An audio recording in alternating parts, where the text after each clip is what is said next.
If you are an independent creator, you need to start thinking in a transmedia mindset. But Maxwell, you say in an outrageous French accent, I'm an artist. I will not diminish my art or be cheapened by the making of franchises. Look, I understand artistic sensibility. As a creator myself, I have struggled to allow ideas to exit my brain and exist on the page. I have then struggled to let them go from page to production and then from completed film to the audience. It's hard, it's vulnerable, but it isn't really art until then. The audience experience is when art finally exists. To look at creating art from only the creator's perspective is a job half done. You as the creator are only half of the participating body. Think about how you as an audience member interact with another creator's work. Are there levels of engagement that you seek outside of that first isolated experience? If you watched your favorite movie and then there was an opportunity to explore the story further, would you be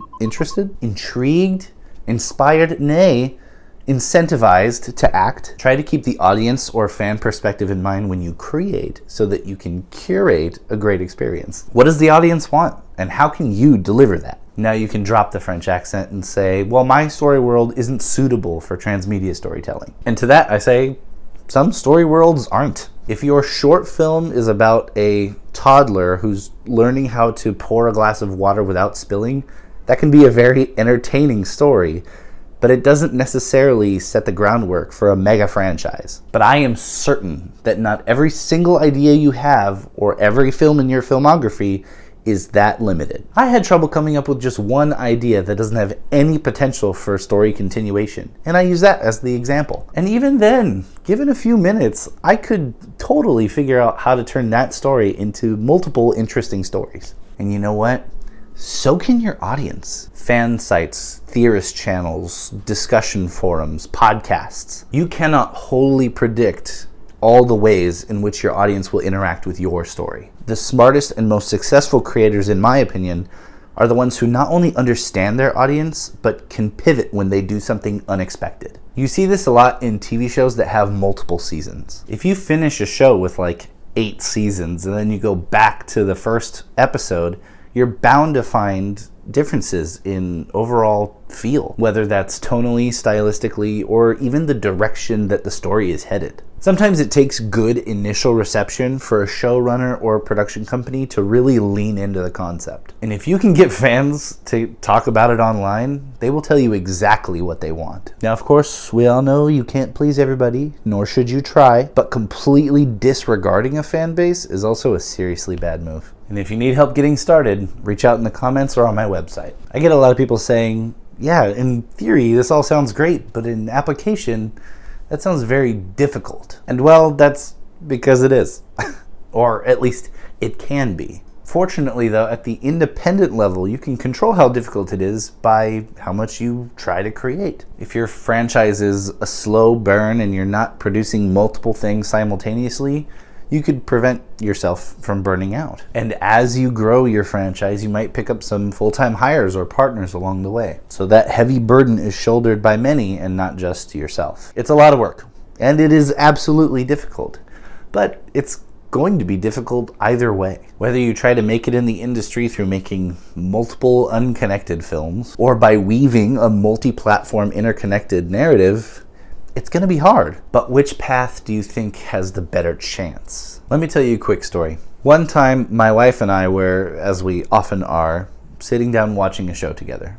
While I was enthralled with the world and the story, she wasn't really into it. It was at the height of the COVID lockdown, and the post-apocalyptic setting was making her anxious. So she let me know that and said she would rather watch something else. Well, the completionist in me couldn't just stop watching mid-season. So on my off time, while she was at work, I finished watching the series by myself. And I'm glad I did, because I really enjoyed it. You see, I grew up playing video games pretty much all my life, and my wife didn't do that. She has learned to appreciate them since being with me, and she's even kicked my ass in Mario Kart a couple times. And we are both very proud of that fact. But that completionist spirit that comes from playing video games has not yet fully consumed her. But when I become a fan of something, I want to experience it in every way possible. If a movie that I love has a spin-off TV show, you know I'm going to go watch that show. And if that has a tie-in graphic novel, even though I don't regularly consume comics, I am super tempted